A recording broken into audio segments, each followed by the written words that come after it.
Bonjour à tous, j'espère que vous allez bien aujourd'hui. On est mercredi 27 juillet et écoutez, je me retrouve en face de vous pour vous expliquer un petit peu mes aléas. S'il y a quelques personnes qui me suivent sur Instagram, devez déjà être au courant parce que je l'ai mis en story en réel, je crois. Par contre, pour YouTube, pas encore, donc je vous explique. Jeudi soir, donc je travaillais à l'hôpital et je suis rentrée vendredi et à peu de choses près, avant d'arriver chez moi, je me suis tordu la cheville. Et résultat, fracture, enfin, arrachement osseux, mais fracture, parce que ça se répare comme une fracture. Fracture sur le dessus du pied. Donc, immobilisation jusqu'au. J'ai mon rendez-vous chez l'ortho le 7 septembre. Où là, on va faire une radio. Ensuite, j'ai rendez-vous chez l'ortho, chez le chirurgien orthopédiste. Et de là, on va on enlèvera le plâtre, puisque de toute façon, il n'y a pas de raison qu'on garde le plâtre. Voilà, donc premièrement, dans un premier temps, je vais vous expliquer un petit peu ce qui m'est arrivé. Et dans un deuxième temps, je vous donnerai les aléas de cette situation et les conséquences un peu sur la chaîne, puisque forcément, il y aura des conséquences. Donc, première étape, donc un petit peu l'histoire du souci. Donc, je suis tombée, je suis rentrée chez moi, bon gré, mal gré, voilà. J'ai tout de suite appelé mon service parce que je savais très bien que je retravaillais le soir. Et je savais très bien que je ne serais pas je serais dans l'incapacité d'aller travailler. Ça a gonflé tout de suite de façon phénoménale. Et j'ai appelé mon fils qui dormait et après j'ai appelé mon mari en lui disant chérie, help me, j'ai besoin de toi, faut m'emmener aux urgences. Donc on est parti aux urgences, euh, prise en charge. Non, ils ont été super sympas, mais ça a été hyper long quoi. C'est comme tout, je travaille dans des urgences, donc je sais très bien ce que c'est, ça n'était pas les miennes. Je travaille chez les enfants, mais je suis peut-être un grand enfant, mais un peu trop grande quand même. Et, euh, et donc, il y a beaucoup de travail, il y a du personnel limité et il faut faire avec les moyens du bord. Donc, je suis arrivée à 10h le matin, on a attendu, on a suivi le processus. Au départ, on a fait une radio, donc ils avaient un doute entre une entorse, une grosse entorse, donc 3 semaines d'immobilisation, ou une fracture. Au départ, ils voulaient me faire un scanner la semaine prochaine. Ils ont essayé d'appeler. Pas de rendez-vous la semaine prochaine. Bon, madame, ça serait super que vous restiez avec nous jusqu'à 14h pour qu'on puisse vous faire passer un scanner cet après-midi. Comme ça, ce sera fait. On sera débarrassé, entre guillemets. Enfin, on saura où on va. Bon, allez. Et tout ça, mon mari n'était pas au travail. Heureusement qu'il a un chef sympa et qui l'a laissé faire sa journée avec moi aux urgences. Donc, 14h et quelques, je pars au scan, on me fait mon scanner. Ensuite, alors je ne sais pas si vous avez déjà eu ces petits problèmes-là, si vous êtes déjà allé aux urgences. Quand vous faites une radio, surtout quand vous faites un scanner, l'interprétation ne se fait pas par l'urgentiste, mais se fait par le radiologue. Donc il a fallu attendre, on a poireauté, je pense, 2 heures ou 2 heures et demie, parce que vous comprendrez bien qu'il n'y a pas que moi, Magali, avec sa petite fracture du pied. Pour le radiologue qui fait des interprétations de scanner, il y en avait d'autres qui étaient quand même, je pense, beaucoup plus importants que mon pied. Donc 2 heures et demie à attendre. Et puis là, voilà. L'interprétation tombe et on confirme la fracture, l'arrachement osseux. Donc, immobilisation, plus de 45 jours. 45 jours. Ouais, donc c'était jusqu'au 2 septembre, seulement j'ai mon rendez-vous que le 7. Donc, je me fais 5 jours de rabat. Donc, on a commencé à faire un plâtre en résine parce que le plâtre en résine est quand même plus sympathique. Il est beaucoup moins lourd que le plâtre. Et on est rentré à la maison. Donc, arrivé 10h, retour 18h. J'étais lessivée. J'étais comme ça, en PLS. Je me suis levée la veille à 16h pour faire ma garde de nuit de 12h. Je suis rentrée, je ne me suis pas couchée, je suis partie aux urgences. Il était 18h, j'avais 26 heures debout dans les pattes, je n'en pouvais plus. On a mangé un bout parce que par contre, on n'avait pas mangé non plus. Depuis, moi, depuis le milieu de nuit où j'avais eu mon repas et Cyril depuis le matin où il avait pris son petit-déj. Donc on a mangé un bout avec notre fils et je suis partie me coucher, il était 20h. Enfin, je suis montée avec mes béquilles, super. Et je me suis endormie. Et là, je me suis relevée, enfin tout comme il faut. Une heure plus tard, vers 21h, 21h30, je me suis réveillée. En fait, c'est une sensation désagréable qui m'a réveillée. Et cette sensation, c'est que mon petit orteil me paraissait très endormi, comme s'il s'endormissait vraiment, avec une sensation de fourmillement. Et là, j'ai appelé mon mari et franchement, j'ai craqué. J'ai craqué parce que j'avais sommeil, j'ai craqué parce que j'étais fatiguée et j'ai craqué aussi parce que je savais ce qui m'attendait. Il a quand même voulu appeler le 15 pour se rassurer et le 15 lui a dit « Mais Mathieu, en fait, il va falloir que vous rameniez votre épouse aux urgences parce qu'on ne peut pas avoir un membre avec des fourmillements et une sensation d'endormissement. En fait, c'est très... Enfin, ça fait vraiment partie des effets indésirables et qu'il ne faut pas avoir. Voilà. C'est pas ceux sur lesquels on doit passer au-dessus, mais non, il ne faut pas avoir ces sensations-là. Donc, nous voilà repartis. Donc, je suis redescendue avec mes béquilles. Faut savoir qu'en plus, j'ai le vertige. Donc, autant vous dire que moi, descendre avec des béquilles sur un seul pied l'étage, c'est pas possible. C'est pas possible. Donc, je me mets sur les fesses. Donc, je suis redescendue, on a repris la voiture et on est reparti à l'hôpital. Pour la petite histoire, quand même, on est arrivé dans l'hôpital, donc il y a une barrière, parce que c'est un hôpital militaire où on est allé, puisque c'est là où j'avais décidé d'aller, parce qu'il y a un peu moins d'attente quand même que sur le CHU. Et là, le gars qui est à la barrière me dit « Mais vous pouvez pas marcher pour aller aux urgences ?» « Ah non, je crois pas, non, je ne peux pas marcher pour aller aux urgences. Les urgences sont à l'autre bout de l'hôpital. » Donc autant vous dire que non, je n'allais pas marcher. Donc bon, nous a ouvert le portail, la barrière, on est passé. Donc on est arrivé là-bas à 22h et on est reparti à 2h du matin. Bien sûr, quand ils m'ont vu, je leur ai expliqué mes symptômes, ils n'ont pas cherché à comprendre. Je vous le redis, les fourmillements et les sensations d'endormissement sur un membre qui est plâtré ne sont pas normales. Donc dans les 48 premières heures, il faut vraiment faire attention parce que les séquelles peuvent être vraiment très très importantes et enfin ça peut vraiment vite devenir grave. Donc ils cherchent pas, ils enlèvent le plâtre, ils enlèvent la résine. Et là ils me disent, bon écoutez, vous avez deux options, ou on vous remet une résine, mais bon vous pouvez avoir encore ce système d'œdème parce qu'en fait quand on se fait mal, bah forcément ça gonfle tout de suite. Et en plus quand on immobilise, ça peut renforcer aussi ce système, cet effet d'œdème qui gonfle. Donc il me dit, bah, ou on vous remet une résine, et là vous êtes tranquille, mais vous avez quand même un risque de devoir revenir parce que ça va gonfler, encore. Ou alors on vous met une attelle postérieure. Je vous mettrai une petite photo là, ou là, je ne sais pas, hop, je ne sais pas, vous regarderez. Pour vous montrer ce que c'est une attelle postérieure, je vais vous montrer quand même avec mon plâtre, je vais vous montrer ça. Alors, là vous avez une résine, c'est un plâtre en résine. Vous voyez, tac, tac, tac. Une attelle postérieure, c'est fait en plâtre, avec des bandes de plâtre, et on vous plâtre. Donc en fait, on vous met du plâtre comme ça, toute la plante du pied. On remonte sur le talon et sur tout le tibia. Et là, en fait, ça remonte sur les côtés. Voilà. Mais par contre, vous n'avez pas du plâtre sur le dessus. Pour faire tenir tout ça, on vous a quand même mis du jersey et du coton en circulaire pour vous protéger la jambe.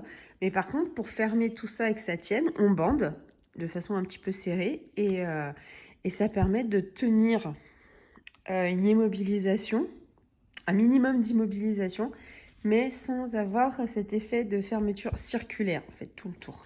Donc voilà, donc on me dit, ou on vous refait une résine, ou alors on vous fait une attelle postérieure. Par contre, il faudra revenir lundi. L'effet d'œdème se sera résorbé et à ce moment-là, on pourra faire une bonne résine pour la suite de l'immobilisation. Bon, je réfléchis très vite et je me dis en fait ça peut être une bonne alternative. Bon, sauf qu'il fallait que Cyril me ramène lundi aux urgences encore. Mais bon, on a pris cette option-là. Et nous voilà partis pour le week-end avec l'attelle postérieure. Donc retour 2h du matin, j'ai passé un week-end, J'ai bien récupéré quand même, je me suis bien reposée et arrivé lundi, on est retourné aux urgences. Donc on avait un rendez-vous à 10h, autour de 10h, 10h30.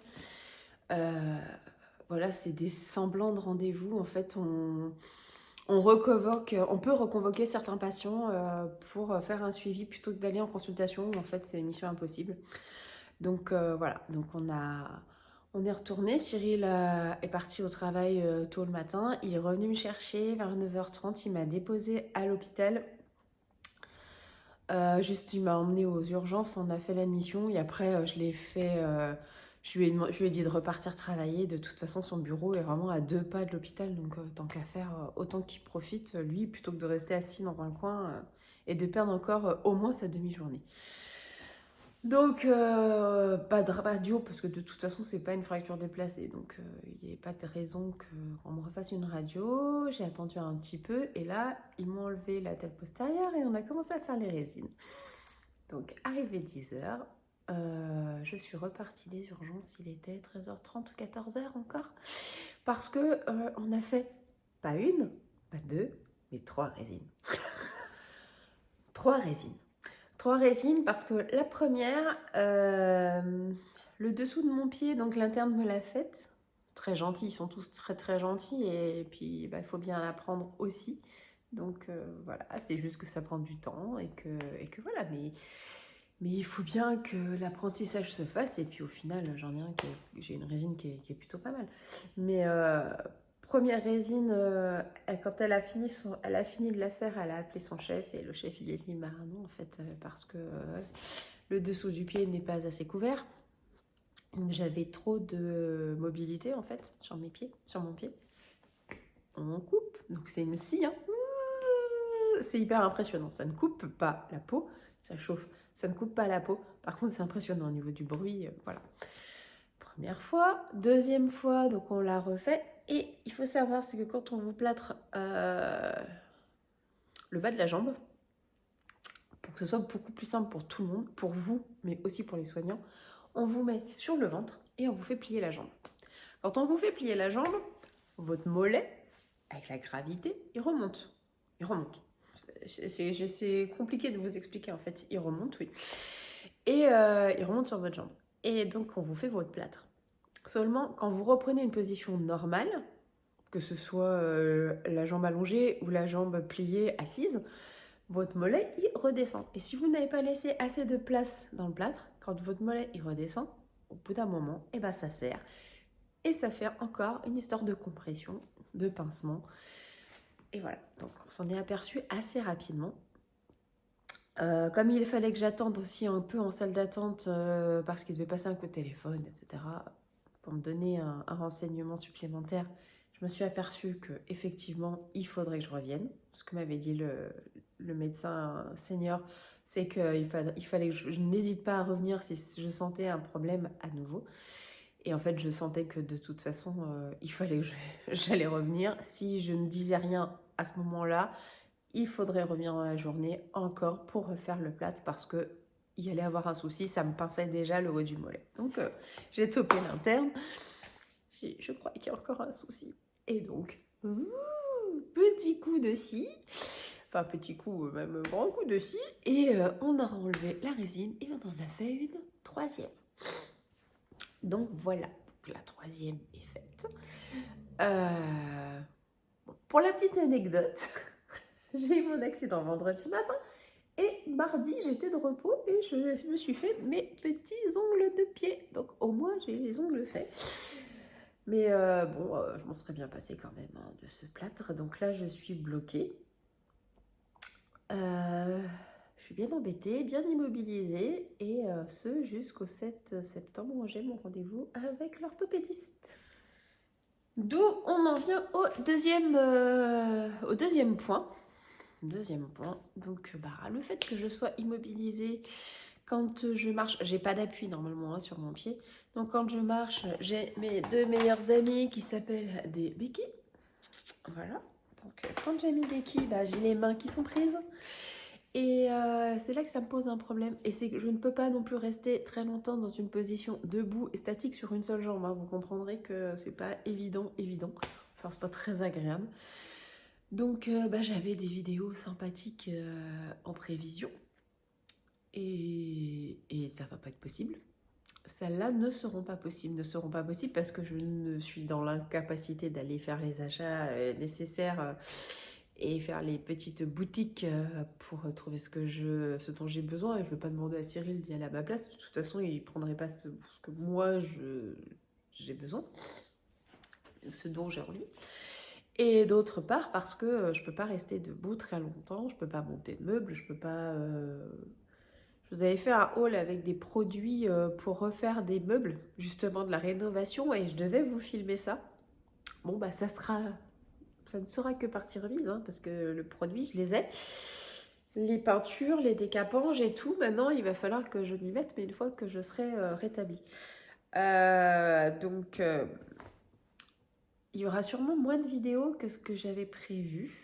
Parce que c'est vrai que depuis l'ouverture de la chaîne, j'ai eu la chance de pouvoir en tourner pas mal quand même. Mais je vous les ai postés aussi assez rapidement. Donc j'en ai pas trop d'avance. J'en ai pas d'avance en fait. Le jour d'aujourd'hui, quand je vous filme cette vidéo, j'ai déjà passé celle que j'avais d'avance. Donc il va falloir que j'en tourne. J'ai 2-3 idées parce qu'il me faut des vidéos où je n'ai pas besoin de trop bouger. Donc écoutez, on va trouver ça, hein. On va faire ça, on va trouver. En tout cas, je pense bien à vous. Je trouve des solutions quand même pour me bouger un petit peu. Je prends mes marques avec mes 2 meilleurs amis, les béquilles. Et puis voilà. Alors, le pire, c'est que je me dis que jeudi soir, en partant, je disais à mon fils que j'en avais ras-le-bol et que j'avais besoin d'être en vacances et de couper avec l'hôpital. Eh bien, j'ai coupé beaucoup plus vite que prévu. Je m'en serais bien passée par contre. C'est là qu'on se rend compte que le travail, c'est quand même sympa. Enfin, en tout cas, de s'arrêter dans ces conditions-là, non, c'est pas très très agréable. Et je m'en serais vraiment passée parce qu'il y a tous les problèmes médicaux, il y a aussi tous les problèmes administratifs parce que c'est considéré comme un accident de trajet. Donc il y a plein de papiers à remplir, faut pas se tromper parce que autrement on peut vous dire qu'en fait non, ça ne va pas. Enfin, je vais pas rentrer dans les détails. Mais il faut tout noter, faut penser à plein de choses alors qu'en fait on n'est pas bien, on a envie de penser à autre chose et on a surtout envie d'essayer de s'adapter à cette nouvelle situation qui n'est pas forcément très très facile. Alors autant les enfants s'y adaptent très très vite, je vous dis ça par expérience, autant les adultes on a un peu plus de mal à s'y faire. Voilà, on a vite cette impression d'enfermement. On a un membre dont on ne peut plus bouger, qu'on ne peut plus bouger comme on veut. Et j'ai envie de vous dire encore, j'ai de la chance parce que moi, je peux me bouger mes orteils et que j'ai pas le genou qui est immobilisé. Donc, on limite les dégâts quand même. Eh bien, vous, écoutez, j'ai fait le tour de ce que j'avais à vous dire en fait. Donc voilà, écoutez, la vie continue, on s'adapte. Je vais m'adapter aussi pour les vidéos. Je vais m'adapter. J'ai déjà commencé à m'adapter. Je vais vous montrer. Donc là, je suis sur mon canapé. Donc, je me suis assise pour la vidéo. Donc, j'ai mes béquilles. J'ai ma boîte de mouchoirs parce que ça, par contre, 3 mois ou pas 3 mois, j'ai toujours de l'allergie. Un petit sac. Et dedans, c'est ma boîte à miracles. Alors, j'ai mon portefeuille.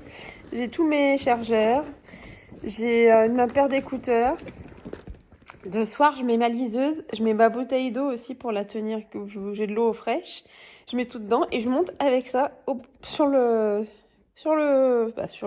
De ce côté, donc je me suis fait mettre une petite rallonge qui s'allume et qui s'éteint, comme ça, ça reste pas allumé pour rien. Mon coussin pour mettre le pied surélevé. Mon ordi, ma liseuse qui me sert aussi de tapis de souris. Et puis le plaid pour les petits moments où j'ai pas très chaud. Et pareil, ma petite chaussette pour me mettre sur les doigts de pied. Sur les doigts de pied, vous voyez. Les doigts de pied. Voilà. Qui vous font coucou. Tout ça pour vous dire que bon, bah voilà, je m'adapte. Je vais m'adapter également pour les vidéos. Vous resterez pas 2 mois sans en avoir, hein. Je vais trouver une solution. Et surtout, bah écoutez, n'hésitez pas à vous abonner, à liker, à appuyer sur la cloche, comme ça vous êtes au courant des nouvelles vidéos parce que je vais voir, si j'ai assez d'idées, bah, je vais peut-être me mettre en place un calendrier avec par exemple 1 ou 2 vidéos par semaine qui sortiront à des dates précises, à des jours précis. Et comme ça, mais si c'est pas le cas, au moins si vous appuyez sur la petite cloche, vous êtes au courant dès qu'il y en a une qui sort. Voilà. N'hésitez pas également à commenter, à me dire ce que vous en pensez. Savoir surtout si vous avez eu des expériences comme ça et comment vous vous êtes adapté, ce que vous avez mis en place pour vous faciliter la vie. Je suis preneuse de tout. Voilà. Écoutez, je vous fais des gros bisous. Je vous dis à très très bientôt et passez une bonne journée. Ciao ciao.